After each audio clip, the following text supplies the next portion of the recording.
저는 미국에 가면 참 힘든 게 있어요. 왜냐하면 난 밥을 먹을 때 이렇게 못 먹거든. 근데 미국 사람하고 밥을 먹으면 난 먹는 것 같지 않아. 왜냐면 난 어려서부터 어떻게 먹냐, 막 정신없이 먹었는데 미국 사람들하고 먹으면 입을 안 벌려. 이렇게. 그래서 나 좀 따라서 먹어봤어. 무슨 맛인지 하나도 모르겠어.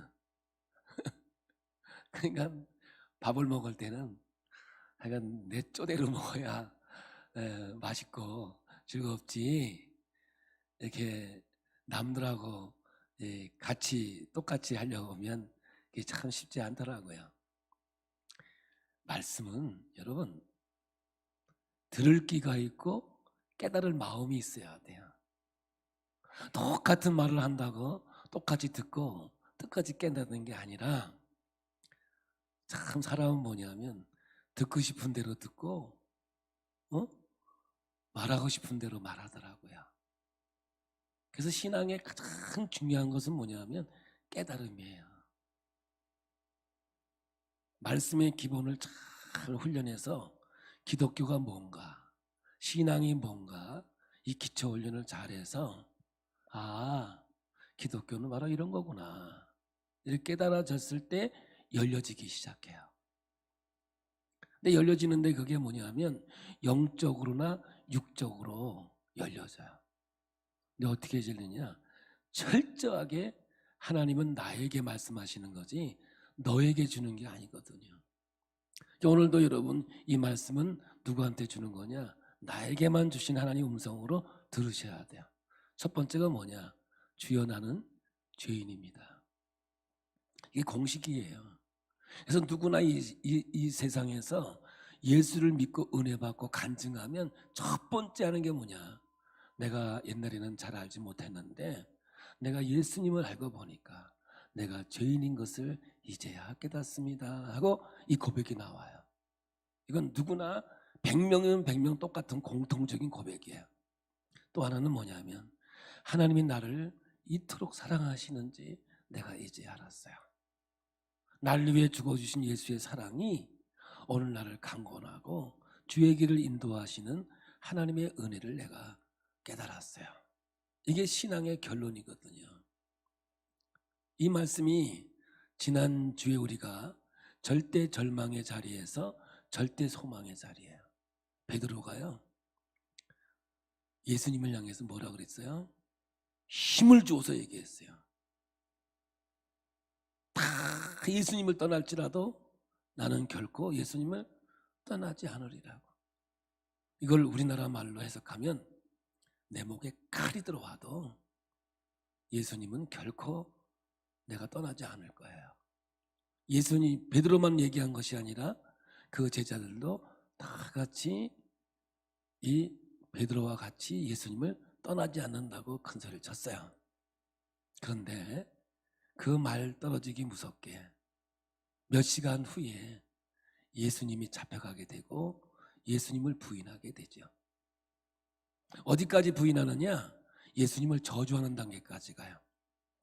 이것도 우리나라 말로 해석하면 내가 저 사람을 알면 내 손에 장을 지신다, 여기까지 가요.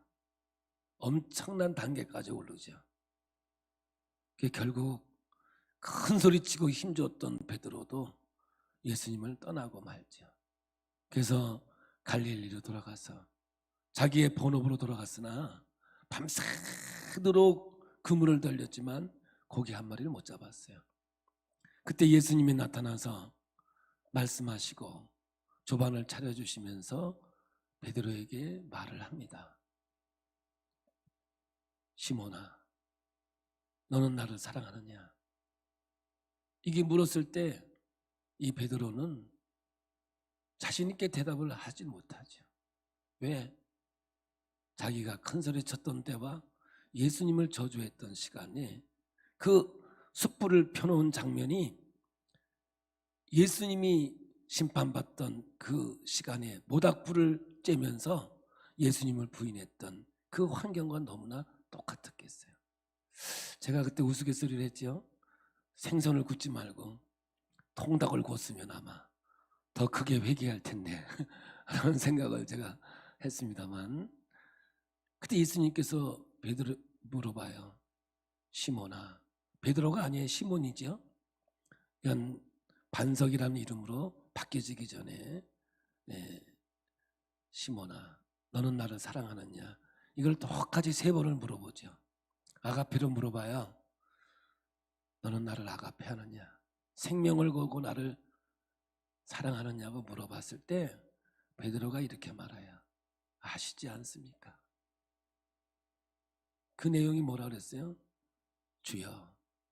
그 환경이 100번이고 1000만번이고 내게 다가온다면 나는 또 예수님을 배반하고 도망갈지 모릅니다. 그러나 주님 아시잖아요. 내가 주님을 아가페가 아니라 필로데, 내가 우정으로 주님을 사랑하는 줄 주님이 잘 아시지 않습니까? 나를 잘 아시지 않습니까? 그때 예수님께서 베드로에게 내 양을 먹이라 하면서 양떼를 그에게 맡기는 모습을 우리는 사복음서를 통해서 우리가 볼 수 있는 거죠. 오늘 여러분, 우리가 신앙의 길을 걸어가면서 철저하게 내가 누구인가를 깨닫지 못하면 신앙생활은 한 발짝도 앞으로 갈 수가 없어요. 저와 오늘 여러분은요, 정말 1000만번 그 상황이 돌아온다면 우리도 예수님을 부인하고 예수님을 떠날 수밖에 없는 그런 존재가 아닐까요? 그러나 아시지 않습니까? 우리가 주님을 사랑하는 것, 사랑하지만 우리는 그렇게 하지 못함을 하나님 앞에 늘 고백하며 회개하는 자의 삶이 아니겠느냐 말이죠.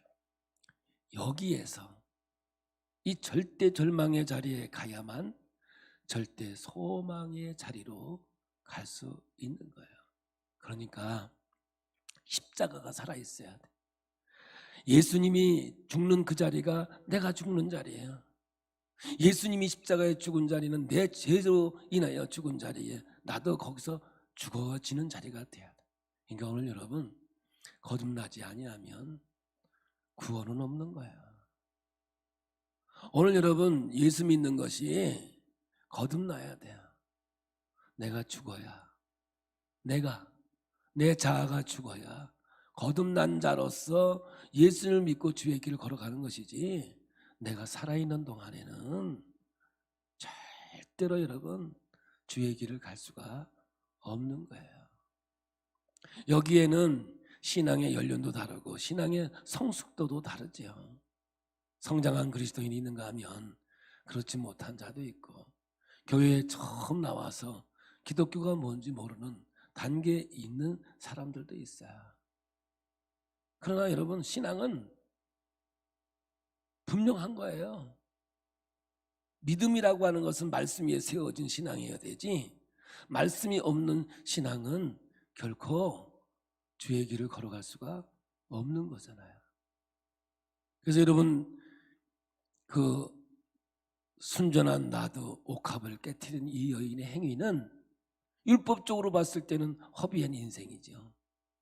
그걸 팔아서 가난한 사람들을 주었다면 얼마나 좋았겠어요. 이건 성경의 율법에 정해져 있는 옳은 얘기죠. 그러나 예수님은 예수를 넘어지게 하고 올무를 걸어서 예수를 죽이려고 하는 사람들의 그 이야기를, 상황을 바꿔서 놔둬라, 이 여인은 좋은 일을 했다고, 옳고 그름의 문제가 아니라 나를 위해서 장사 지내고 십자가를 예비하고 하나님의 영광을 드러내는 이 행위를 가는 곳마다 간증이 되어지고 고백이 되어지고 삶이 되어지는 것이 이 여인의 행위를 이 땅에 선포하는 이야기라고 말씀을 계속해서 이어서 가고 있는 거예요. 이 말씀이 앞에 전제되어져야 오늘 이 말씀을 우리가 들을 수 있는 귀가 열리는 것이고, 이 말씀이 내게 능력이 되고 하나님의 분명한 뜻이 우리에게 전달되어져 가는 것이거든요. 그러므로 오늘도 앞에서 주신 말씀을 마음에 새기면서 내가 십자가에서 죽어진 자가 될 때 온전한 신앙의 길을 걸어갈 수 있구나. 그러므로 오늘 여러분, 이 교회는 구약에서 예를 든다면 도피성과 같아서 세상에서 살인죄를 졌다 하더라도 이 교회에 오면, 도피성에 들어오면 누구도 아무도 정죄할 수 없고 누구도 그를 해할 수 없는 그곳, 구원의 자리, 축복의 자리를 바로 이 교회를 우리에게 하고 있으니 세상에 있는 그 어떠한 것들도 교회에 들어오면 안 되는 거예요. 오직 하나님 말씀만이 우리를 지배하고 다스리는 역사가 있을 때 아름다운 신앙이 되는 줄로 믿습니다. 그럼 교회는 뭐냐? 아담과 하와를 통해서 여러분 그 가정이 깨어졌기에 이제 예수 그리스도를 통해서 새로운 가족 공동체를 세웠다. 아담의 죽여서 잠든 사이에 옆구리를 뼈를 뽑아서 한 여인을 만들어 가정을 만들었듯이 이제 예수 그리스도를 통해서 옆구리에 창자국을 통해서 물과 피를 다 쏟음으로 인하여 새로운 가족 공동체가 이루어졌다. 그래서 초대교회에는 서로가 물건을 통용하고 서로 사랑을 나누며 아름다운 역사를 이루어 갔다라고 성경은 말하고 있는 거거든요. 그러므로 이 교회는 예수 그리스도의 핏값으로 세워진 새로운 가정 공동체로서의 삶을 살아갈 때 은혜가 되고 천국의 역사가 이루어지고 아름다운 역사가 분명히 이루어지게 되는 줄로 믿습니다. 이제 예수님께서 오늘 겟세마네 동산으로 제자들과 함께 인도하고 가고 있습니다. 여러분, 이 겟세마네 동산은 뭐냐? 겟세마네는 유착기, 기름틀, 이게 뭔가 짜는 곳이에요. 그러나 여러분 정확한 지명은 감람산입니다. 이 감람산을 겟세마네 동산이라고 말하기도 하는 거죠. 예수님은 마지막 밤에 땀과 피를 온 인류를 위해서 짜내는 장소가 되어주는 것이죠. 이제 성경으로 갑니다. 우리 마가복음 14장 32절을 함께 봉독합니다. 그들이 겟세마네라 하는 곳에 이르매 예수께서 제자들에게 이르시되 내가 기도할 동안에 너희는 여기 앉아 있으라 하시고. 이제 성경을 보다 보면 가끔씩 재미있는 얘기도 나올 수 있어요. 제가 웃겨볼 테니까 좀 웃어줘. 웃을 준비하고 있으세요. 만약에 예수께서 제자들에게 이르시되 내가 기도할 동안에 너희는 여기 앉아 있으라 하시고, 앉아 있으라 그러지 말고 기도하라고 그랬으면, 깨어서 기도하라 그랬으면 앉았을 거 아닌가. 기도하라는 말은 안 하고 그냥 앉아 있으라는 말을 했고 그냥 앉아 있다가 잤지 않았나. 별로 안 무서운가 보네. 아니, 우리 예수님이 너희들 내가 기도해야 되는데 여기서 앉아있지 말고 나와 함께 기도해줘라. 그래 갔으면 기도하고 있을 텐데 오늘 이 마가복음에는 그냥 앉아있으라 그래가지고 앉아있다 보니까 잤지 않을까 이렇게 제가 생각하는 겁니다. 지금 예수님은 죽음의 잔 앞에 있습니다. 당시로 한번 가볼게요. 당시의 스승과 제자는 어떤 관계냐? 이때를 도제교육이라 해서 스승 곁에서 같이 먹고 같이 자고 그의 학문을 배우고 그의 삶을 배우는 게 당시의 스승과 제자의 관계였던 거죠. 그러니까 제자의 영광은 뭐냐? 스승과 똑같이 하고 똑같이 살아내는 것이 제자들의 영광이었고 제자들이 가는 길이었습니다. 우리 시대에만 해도, 우리 시대도 뭐 지금 시대지만 옛날 우리가 학교 다닐 시대만 해도 선생님 하면 가히 진짜 그림자라도 밟으면 안 될까, 그렇게 선생님을 우러러보고 존경하는 시대였어요. 나는 우리 선생님을 얼마나 존경했냐면 우리 선생님은 화장실 안 가는 줄 알았어요. 내 초등학교 2학년 때 우리 선생님이 화장실에서 나오는 걸 내가 봤어요. 얼마나 실망을 했는지. 어떻게 선생님이 화장실을 나가냐고. 그래서 내가 선생님이 좋아가지고 우리 집에 있는 고추도 갖다 주고 무도 뽑아다 주고 배추도 뽑아다 줬는데 배기 싫어서 아무것도 안 갖다 줬어. 왜냐? 난 선생님은 화장실도 안 가는 줄 알았어. 그리고 선생님이 말씀만 하면 뭐 그대로 해야만 되는 줄 알고 그랬어. 근데 오늘날 보면 아유, 선생님을 선생님으로 여기지 않는 이 시대가 된 것 같아. 맞았다고 고발을 안 하나, 혼났다고 엄포를 안 놓나. 참, 여러분 이 시대가요 정말 어려운 시대가 된 것 같아.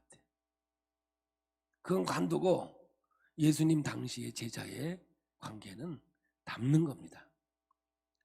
그러니 오늘 여러분 예수님께서 지금 가시는 길은 죽음의 잔을 마시러 가는 길이었잖아요.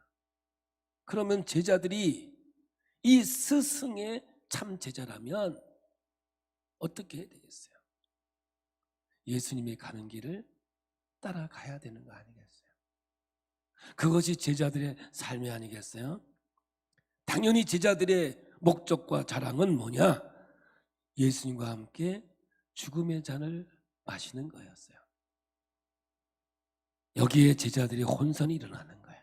왜냐하면 제자들의 기대와 주님이 가시는 길이 전혀 달랐기 때문이죠. 그래서 제자들은 예수님의 가는 길을 이해할 수가 없었죠. 그런데 이것을 유일하게 극복했던 제자가 있었는데 사도 바울이에요. 사도 바울은 무엇을 자랑으로 삼았는가? 한번 우리 성경을 보겠습니다. 고린도전서 4장 11절부터 우리 함께 봉독합니다. 바로 이 시각까지 우리가 줄이고 목마르며 헐벗고 매맞으며 정처가 없고 또 수고하여 친히 손으로 일을 하며 모욕을 당한 즉 축복하고 박해를 받은 즉 참고 비방을 받은 즉 권면하니 우리가 지금까지 세상의 더러운 것과 만물의 찌꺼기같이 되었도다. 이렇게 된 것을 사도 바울은 자랑으로 여겼고 영광으로 여겼던 거죠. 이것이 진짜 제자된 자의 삶이었습니다. 그런데 오늘 우리의 삶은 무엇이 자랑일까요? 지금 여러분, 저와 여러분은 어떤 길을 걸어가는 것이 진짜 자랑이며 기쁨이겠습니까? 우리가 한 군데만 더 확인하고 가보겠습니다. 마태복음 10장 24절 25절입니다. 제자가 그 선생보다 또는 종이 그 상전보다 높지 못하나니 제자가 그 선생 같고 종이 그 상전 같으면 족하도다. 집주인을 바알세불이라 하였거든 하물며 그 집 사람들이래. 그러니까 그 누구도 스승을 뛰어넘을 수는 없는 거죠. 그분의 제자된 자의 삶이 있는 것 아니겠습니까? 지금 예수님은 제자들이 따르면서 이 땅의 영광을 구하고 추구하고 있다면 예수의 제자된 자의 삶이 아니고 예수님이 가시는 그 길과 어긋나는 것 아니겠습니까? 그래서 우리가 예수님을 따라가려면 오직 믿음으로 주의 길 가야 돼. 아멘이죠? 오직 믿음 외에는 주님을 따라갈 길이 없는 거예요. 그 어긋남의 절정이 뭐냐? 주님 가신 길과 제자들이 함께 가야 되는데 어긋남의 절정을 보여주고 있는 것이 오늘 우리에게 주신 이 말씀이고 오늘 이 밤이 되는 거예요. 이 말을 역설적으로 이야기하면 이런 뜻이 됩니다. 이제 오늘 이 기도가 다 겟세마네 기도가 마치고 나서 오늘 본문에는 없지만 14장 42절에 이렇게 말합니다. 일어나라 함께 가자. 이 일어나라 함께 가자는 어디서 많이 들어본 것 같죠? 아가서에서 나오는 사랑의 언어야. 함께 가자. 우리 서로 사랑하자. 이런 얘기예요. 보라, 나를 파는 자가 가까이 왔느니라. 이제 십자가에 죽으러 가고 있는 우리 예수님이 이런 제자들에게 하는 말이 보라, 함께 가자. 사랑하는 나의 제자들이여. 참, 이 엄청난 예수의 마음을 이해하지 못하는 제자들을 보면서 예수님은 십자가로 다가가고 있습니다. 오늘 우리는 예수님이 십자가에 죽으러 가는 과정을 보게 되는 것이죠. 마가복음 14장 33절에 베드로와 야고보와 요한을 데리고 가실새 심히 놀라시며 슬퍼하사. 예수님이 이제는 죽음이 가까이 오고 있는 것을 직감하고 있는 거죠. 우리 34절 35절을 함께 봅니다. 말씀하시되 내 마음이 심히 고민하여 죽게 되었으니 너희는 여기 머물러 깨어 있으라 하시고 조금 더 나아가사 땅에 엎드려 될 수 있는 대로 이때가 자기에게서 지나가기를 구하여. 여기 땅에 엎드려라는 말씀이 있는데 이것은 죽음을 암시하고 있는 행동이고요. 창조주 하나님의 아들이 이 땅에 내려오셔서 대속죄로 인간의 모습으로 육신의 몸을 입고 왔다고 하는 결정의 표현이기도 한 거죠. 우리가 해피타임이나 기초를 공부할 때 예수님이 하나님이지만 철저히 인간으로 오신 것은 우리들의 죄를 대속하기 위해서 육신의 몸을 입고 왔다고 하는 그 이야기를 하는 거예요. 근데 이게 성경에 어디에 똑같이 나오냐면 사도행전에 보면 유두고가 나와요. 이 유두고는 뭐냐면 행운이란 뜻인데 당시 노예들이 사용했던 이름들이에요. 그러니까 노예들이 많이 가지고 있는 이름이 유두고라는 이름인데 사도 바울이 설교를 하는 동안에 졸다가 얼마나 피곤했겠어요. 노예의 삶을 살아가는데. 근데 이 바울이 설교를 좀 더 길게 했어. 길게 하니까 졸다가 이게 떨어져서 죽습니다. 이 똑같은 장면을 똑같은 언어로 이렇게 표현하고 있어요. 한번 읽어보겠습니다. 사도행전 20장 8절부터 10절까지. 우리가 모인 윗다락에 등불을 많이 켰는데 유두고라 하는 청년이 창에 걸터 앉아 있다가 깊이 졸더니 바울이 강론하기를 더 오래 하매 졸음을 이기지 못하여 3층에서 떨어지거늘 일으켜보니 죽었는지라. 바울이 내려가서 그 위에 엎드려 그 몸을 안고 말하되 떠들지 말라, 생명이 그에게 있다 하고. 그래서 이 말씀은 죽음과 부활을 동시에 암시하고 있는 말씀입니다. 그래서 여기 예수님이 땅에 엎드려라는 말은 아주 디테일하게 성경이 말하고 있는 이유가 있는 것이죠. 그냥 지나쳐서는 안 되는 거예요.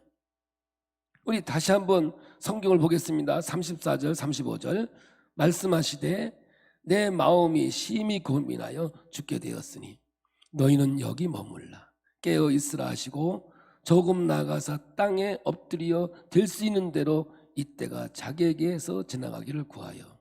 성경에서 이때를 쓸 때는 예수님의 죽음의 때를 이야기하고 있는 거죠. 죽음의 시간입니다. 그래서 예수님이 이때에 하나님을 괴로워하면서 간절히 부르는 말씀이 이제 기록되죠. 36절입니다. 이르시되 아빠 아버지여. 옛날에는 아바 아버지여 이렇게 했어요. 아버지께서는 모든 것이 가능하오니 이 잔을 내게서 옮기시옵소서. 그러나 나의 원대로 마시옵고 아버지의 원대로 하옵소서 하시고 계세요. 이 대목에서 우리가 깊이 볼 것은 예수님은 하나님을 아빠 아버지로 묘사하고 계세요. 아바 아버지로. 이때 아빠이신 아버지가 등을 돌리고 앉아 있습니다.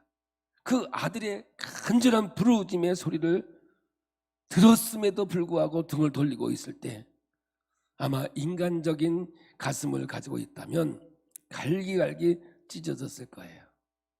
여러분 이런 생각이 들지 않습니까? 죄악의 구덩이에서 우리를 살리기 위해서 독생자 아들을 죽이시기까지 대속물로 대속하실 필요가 있었을까? 하나님은 다른 방법으로 인류의 구원의 역사를 이루면 안 되었을까? 저는 이 예수의 십자가의 사건, 아바 아버지여, 아빠 아버지여, 왜 나를 버리시나이까? 이 엄청난 겟세마네의 기도에 예수님의 기도 속에서 하나님은 왜 등을 돌리셔 있을까? 이 사건을 저는 말씀을 믿기는 하지만 이 인간의 머리로는 잘 이해가 안 되는 부분이기도 해요. 이 아바라는 말은 아주 가장 친밀한 언어 아니겠습니까? 우리가 다 자식을 키워보았지만 사랑하는 자녀의 이 위기 속에서 절규하면서 아버지에게 도움을 구할 때 아버지는 충분히 그것을 해주고도 남는 능력을 가진 분이라면 절제가 될까요? 우리 인간으로서 참 절제하기 힘든 부분일 거예요.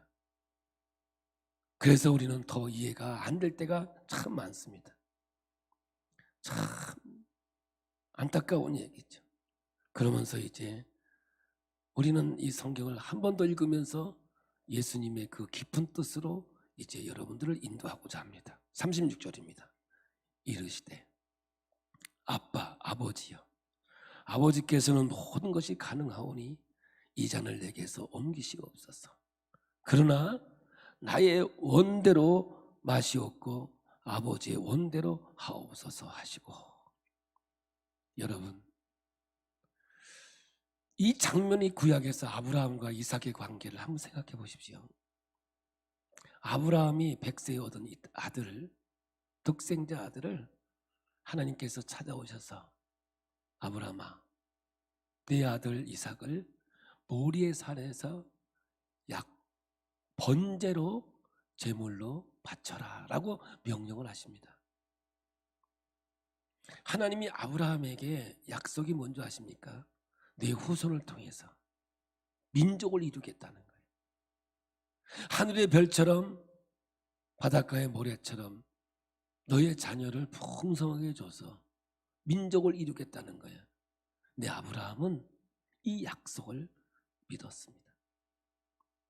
그 믿는 믿음이 있었기에 그 이삭을 모리의 산에 가서 번제로 드립니다. 그럼 아브라함은 어떤 믿음을 갖고 있었느냐? 죽은 자도 살게 하시고 없는 것도 있게 하신 하나님, 그분은 약속을 반드시 지키는 하나님으로 이 아브라함은 믿고 있었거든요. 그래서 하나님은 어떤 분인가? 독생자를 번제로 드린다 할지라도 그를 다시 살려서라도 민족을 이루어 줄 것을 믿고 있었기에 그는 의심도 염려도 걱정도 하지 아니하고 번제로 드릴 수 있었던 거예요. 사도 바울은 이 아브라함의 믿음을 로마서 2장에 이렇게 표현해요. 아브라함은 죽은 자도 살게 하시고 없는 것도 있게 하신 하나님의 믿음더라고. 믿음이 제일이라고. 믿음을 통해서 역사한다고 하는 거예요. 그런데 지금 예수님은 이 하나님 앞에서 이 고통을 느끼고 있는 거예요. 가능하면 이 잔을 내게서 옮기시옵소서. 여러분, 예수님은 이 고통과 아픔 속에서 있었습니다. 그러면 이 고통과 절규는 왜 있을까 하는 거예요. 우리가 십자가에서 가시멸관을 쓰고 채찍에 맞고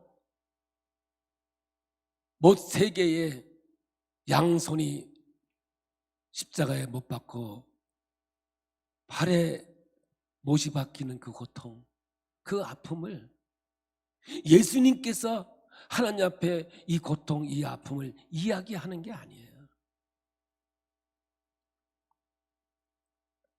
패션 오브 크라이스트라는 영화를 보면 너무너무 예수가 십자가에서 죽으시는 고통을 너무 리얼하게 만들어놔서 십자가 하면 피 흘리고 채찍에 맞고 고통만 이야기하는데 사실 예수님의 이 고통은 그 고통이 아니에요. 가시멸관을 쓰는 고통이 아니에요. 창에 찔리는 고통이 아니라 하나님과의 단절이었습니다. 단절. 이 단절되는 이 순간이 우리 예수님에게는 고통이었어요.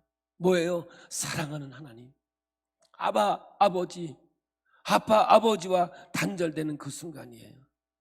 사망이 그를 삼킴으로 인하여 하나님과의 관계를 깨뜨리는 그 순간이 이 예수에게는 고통이요 아픔으로 다가왔다라고 성경은 우리에게 이야기하고 있는 거거든요. 여러분, 겟세마네에서의 기도는 인류를 놓고 거대한 어둠의 세력과 예수님의 싸움이 바로 이 싸움이 되는 거예요. 악한 마귀는 지금도 우리에게 다가와서 관계를 깨뜨리고 관계 속에서 원수 맺게 함으로 단절된 관계를 만들고자 하는 것이 영적 어둠의 세력임을 오늘 우리는 깨달아야 돼요. 여러분, 분명히 깨달으셔야 돼요. 우리 예수님께서 십자가에서 그 아픔과 고통 때문에 괴로워하신 게 아니라 하나님과의 단절을 괴로워하고 고통스러워했다는 사실을 성경을 통해서 우리는 분명히 아셔야 되는 거예요. 그러므로 십자가는요, 백미가 뭔지 아십니까? 십자가의 역사의 백미는 아버지 하나님의 철저한 순종이 이루어진 것이 십자가의 사건이다라는 것을 아셔야 되는 거예요. 그러므로 순종이 제사보다 낫다라는 것, 예수 믿는 우리들에게 하나님께서도 이 역사를 이루게 하는 거예요. 그러므로 하나님은 이 순종의 도를 예수를 통해서 이 땅에 보여주시기 위해서 아버지 할만하시거든 이 잔을 내게서 거두어 달라고 할 때, 그러나 내 뜻대로 마시고 아버지의 뜻대로 하라고 할 때 우리 주님은 등을 돌리고 얼마나 고통과 아픔 속에 있었을 거야. 그런데 하나님은 그 잔을 거두는 것이 아니라 오히려 그 잔을 마실 수 있도록 도와주고 있다는 사실을 성경을 통해서 보셔야 돼요. 누가복음 22장 42절 43절입니다. 함께 큰 소리로 함께 합니다. 이르시되 아버지여, 만일 아버지의 뜻이거든 이 잔을 내게서 옮기시옵소서. 그러나 내 원대로 마시옵고 아버지의 원대로 되기를 원하나이다 하시니 천사가 하늘로부터 예수께 나타나 힘을 더하더라. 예수님이 공생애를 시작할 때 요단강에서 세례 요한에게 세례를 받습니다. 인간으로 오신 예수, 하늘문이 열렸습니다. 하늘에서 하나님의 음성이 들려왔습니다. 이는 내 사랑하는 아들이라고. 그에게 성령이 충만하게 임했습니다. 그런데 성령은 예수를 광야로 끌고 가서 사탄에게 시험받게 하더라. 여러분, 우리 예수님도 광야에 가서 시험을 받습니다. 그러나 시험을 그냥 건너뛰는 게 아닙니다. 그 과정을 다 거칩니다. 사탄이 시험하는 게 뭡니까? 인간의 신이 되라는 거예요. 인간이 신이 되라. 그것이 시험이었습니다. 예수님이 신이 돼버리면 여러분, 인류의 구원의 역사는 물 건너갑니다. 우리를 대속해서 죽어야 할 우리 예수님이 자격이 없어지지요. 끝까지 그는 인내하면서 인간으로의 모습을 보여주지요. 이걸 누가 도와줍니까? 성령이 그 가는 길을 도와주시고 인도해 주고 있다는 사실을 우리에게 보여주고 있는 거예요. 여러분, 이 본문에서 주는 말씀에 연결해서 볼 때 생명의 말씀이 뭔지 아십니까? 그리스도 안에서는 예만 되느니라. 사도 바울은 이 장면을 이렇게 표현하고 있습니다. 한번 따라서 해볼까요? 그리스도 안에서는 예만 되느니라. 할렐루야. 겸손이 뭐냐 하면 앤드루 머레이, 세계적으로 유명한 신학자요, 목사요, 문학가입니다. 이분은 겸손을 이렇게 정의했습니다. 내게 일어난 일에 대해서 이상하게 생각하지 않는 태도. 다시 한번 읽어드릴까요?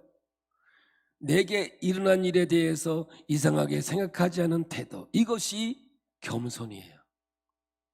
저는 여러분에게 조 바이든 목사님은 그 사람을 좋아하냐 나빠, 그런 게 아닙니다. 그분의 책상 위에 있는 이 만화가 너무나 성경적이라서 여러분에게 제시를 하는 겁니다. 조 바이든 대통령의 교통사고로 인해서 아내와 자녀를 다 잃습니다. 그 고통과 아픔 속에 있을 때 그 아버지가 아들에게 2컷의 만화를 줍니다. 여러분, 조 바이든 치면 인터넷에 나오는 거예요.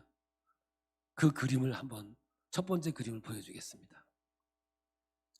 뭐예요? 읽어봐요. 시작. 다 하시네.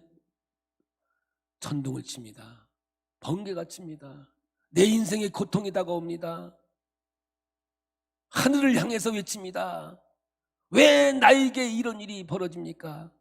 하필이면 나에게 이런 일이 벌어집니까? 그랬더니 또 하나의 카트에 하나님이 어떻게 대답하느냐? 빨리 넘어가면 좋겠는데. 시작. Why not? 왜 너한테는 안 되는데? 오늘 여러분, 베드로의 절대 절망의 자리, 여러분 이 절대 절망의 자리에 가보신 분은요, 아무도 원망할 자격도 없습니다. 절망할 자격도 없지요. 뭐 죄로 인해 죽었던 자가 무슨 원망이 있고 불평이 있고 있습니까? 왜 너한테는 안 되는 건데? 네가 뭔데? 이게 하박국이에요. 여러분, 욥기 제가 얘기했지 않습니까? 인내했더니 복을 줬더라. 이거는요, 정말 성경을 우습게 본 사람이에요. 그게 아니라 하나님은 좋은 것만 주시는 게 아니에요. 하나님은 뭐예요? 주시는 것은 다 좋은 거예요. 아멘 좀 해봐요. 아멘. 다시 한번 해볼게요. 하나님은 좋은 것만 주시는 분이 아니라 주시는 건 모두 다 좋은 것이다. 아멘이죠? 사도 바울은 이 말씀을 받아서 이렇게 했어요. 하나님이 주신 것은 다 선하심에 감사함으로 받으면 버릴 것이 없는, 이게 그리스도인의 능력이에요. 할렐루야. 이것을 앤드루 머리는 내게 일어난 일에 대해서 이상하게 생각하지 않는 태도, 이것이 겸손이라는 거예요. 우리가 일생을 살아가 보면 일생의 크고 작은 일을 여러분 얼마나 많이 일어납니까? 그러므로 신앙은 뭐냐? 해석의 차이예요. 믿음의 능력이 뭔지 아십니까? 어떻게 해석하느냐의 차이라고요. 그러면 어떻게 해석해야 되느냐?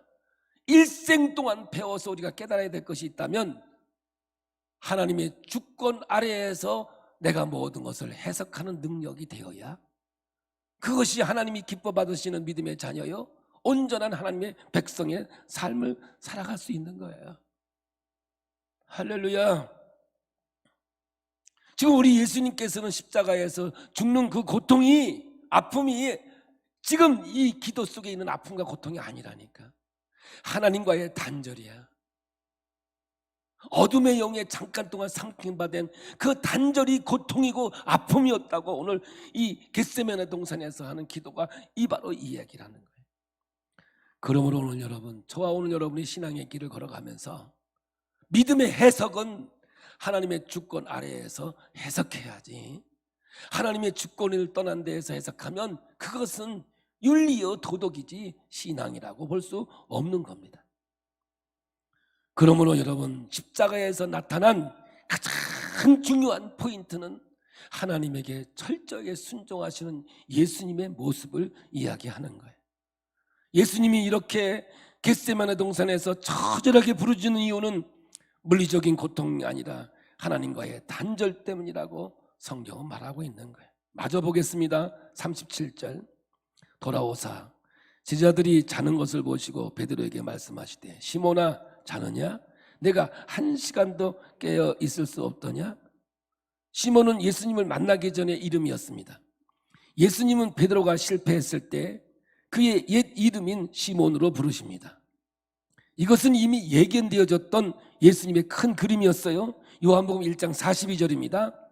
데리고 예수께로 오니 예수께서 보시고 이르시되 내가 요한의 아들 시몬이니 장차 게바라 하리라 하시니라.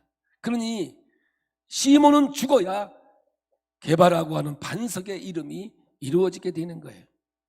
지금은 게바가 아닙니다. 그런데 지금 아직 반석이 아닙니다. 장차 게바라고 하는 사람이 되기 위해서 지금 공사 중이에요. 공사 중. 이루어진 게 아니죠. 그러므로 오늘 여러분, 우리의 신앙의 길을 걸어가면서 철저하게 버려져야 될 이 개념이 있다면 교회 안에 이상한 신앙 결백증을 가진 사람들이 많다는 겁니다. 제가 처음 시작할 때 들어가는 말에 난 우리 선생님 화장실 갔다 오는 거 보고 정말 실망을 해서 인사도 안 했다니까요. 베드로가 하나님 앞에, 예수님 앞에 주여 아시지 않습니까? 내가 100번 1000만 번 내 그 상황이 오면 나는 예수님을 부인할지도 모릅니다. 그러나 내가 주님을 사랑하지 않습니까? 나는 이런 존재입니다. 우리 주님이 그걸 아시지 않습니까? 여러분 신앙에 완벽이 있습니까? 여러분은 얼마나 완벽하고 온전합니까? 여러분 진짜 남을 판단할 자신이 있습니까? 남을 비판할 자격이 있습니까? 절대절망의 자리를 경험한 사람이라면, 주여 죄인입니다 나를 떠나소서, 이 신앙 고백이 있다면 정말 여러분 남을 판단하거나 정죄할 수 있는 자리에 있을 것 같습니까? 아닙니다. 여러분들, 베드로는 일생 동안 이 사건 때문에 아무도 판단하지 않고 주의 길을 걸어간 인생을 살아가는 거예요. 그래서 신앙생활에 가장 중요한 적이 두 개 있습니다. 뭔지 아십니까? 신앙을 교양으로 이해하는 사람이 있습니다. 성숙은 교양을 쌓는 게 아닙니다. 지난주에 말씀드렸듯이 살면 살수록 예수 외에는 답이 없다는 것을 고백하는 사람이 성숙한 사람이요, 절대 절망의 자리에서 진짜 신앙 고백이 나오는 거예요. 주여 아시지 않습니까? 또 하나는 좌절이에요. 이것이 신앙의 적입니다. 좌절보다 그래도 난 게 뭔지 아십니까? 교만이 더 낫습니다. 신앙은 뻔뻔한 거죠. 뻔뻔한 겁니다. 보세요. 가룟 유다, 마음의 가책을 받고 목매달아 죽었습니다. 참 양심적인 사람이죠. 아닌가? 아니지. 여러분, 가룟 유다가 양심적이죠. 그걸 자기가 벌려는 일이니 자기가 책임지고 자기도 자살해 죽는 거, 그게 그 사람에게는 여러분 양심적이죠. 평생 욕먹고 있지만. 근데 베드로는 어때요? 아주 싸가지죠. 내가 예수와 관계가 있다면 손에 장을 찢는다. 내가 그 정도까지 예수를 저주했던 사람인데, 베드로는 예수 앞에 회개하고 돌아와서, 이게 뻔뻔함 아니에요? 뻔뻔함. 아이, 오늘도 여러분 뻔뻔한, 아이고 얼굴 들고 있는 게 뻔뻔한 거 아닙니까? 예? 예? 안 들켜서 그렇지 내 다 모르지만 뭐 그런 거 아닙니까? 그래서 우리는 두 손 들고 주여 내가 죽게 나오니 주여 나를 불쌍히 여겨달라고 기도하는 거 아닙니까? 그런 뻔뻔함을 가지고 있는 우리가 그럼에도 불구하고 주님을 붙잡으며 기도할 수 있는 것, 이것이 그리스도인의 삶이요 그리스도의 인생이 되는 거예요. 그러므로 여러분 신앙을 교양으로 본다든지, 여러분 좌절로 인생을 끌고 간다면 그거는요 예수의 십자가가 십자도 모르는 사람의 삶이 되는 거죠. 그럼에도 불구하고 우리가 예수를 믿고 따라가는 것이 오늘 이 겟세마네 동산의 백미여 백미, 주여 나를 불쌍히 여겨 주옵소서. 이제 기가 막힌 얘기를 이제 합니다. 38절입니다. 봅니다. 같이 읽습니다. 시작. 시험에 들지 않게 깨어있어 기도하라. 보세요. 저를 보세요. 그럼 시험이 왜 듭니까? 지금까지 말씀을 들었다면 시험이 듣는 것 자체가 교만이지요. 시험을 누가 줬나요? 자기가 받았지. 여러분 이 세상에서는요 시험 준 사람은 하나도 없어요. 받은 사람만 천지대깔이요. 그러면 왜 시험 받았겠어요? 읽어봐요. 마음에는 원이로되 육신이 약하도다 하시고, 계속해서 있습니다. 39절. 다시 나아가 동일한 말씀으로 기도하시고 다시 오사 보신즉 그들이 자니 이는 그들의 눈이 심히 피곤함이라. 그들이 예수께 무엇으로 대답할 줄 알지 못하더라. 세 번째 오사 그들에게 이르시되 이제는 자고 쉬라. 그만 되었다. 때가 왔도다. 보라, 인자가 죄인의 손에 팔리느니라. 일어나라. 42절 함께 가자. 보라, 나를 파는 자가 가까이 왔느니라. 예수님은 십자가를 지고 갑니다. 그러면서 함께 가자.